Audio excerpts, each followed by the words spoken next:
ప్రభుత్వం రేపు 29వ తారీఖు నాడు విశాఖపట్నం పర్యటనకు వస్తుందని చెప్పి ప్రకటించారు. నరేంద్ర మోడీ గారు విశాఖ పర్యటనకు వచ్చే ముందే ఆయన విశాఖపట్నం స్టీల్ ప్లాంట్ని ప్రైవేటీకరణ చేయటం లేదు అని ప్రకటన చేయాలి. ఆ ప్రకటన చేసిన తర్వాత విశాఖపట్నంలో అడుగు పెట్టాలి. ఆయన ఆ రకంగా విశాఖపట్నం స్టీల్ ప్లాంట్ ప్రైవేటీకరణ చేయటం లేదని ప్రకటించకపోతే ఆంధ్ర రాష్ట్రానికి తెలుగు ప్రజలకి ద్రోహం చేసినోడు అవుతాడని చెప్పి మేము సిఐటిగా హెచ్చరిక చేస్తూ ఉన్నాం. నరేంద్ర మోడీ అనుసరిస్తున్న విధానాల వల్ల ఈ రోజున కార్మిక వర్గం, రైతాంగం తీవ్ర నష్టపోతూ ఉన్నారు.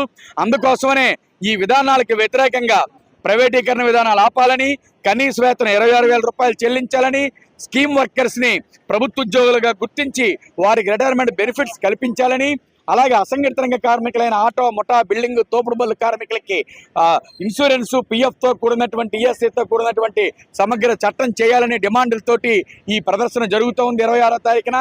ఆ ప్రదర్శన జయప్రదం చేయాలని కోరుతూ ఈ రోజున గాంధీ విగ్రహం నుంచి 1 టౌన్ మొత్తం కూడా స్కూటర్ ర్యాలీ చేయడం జరిగింది.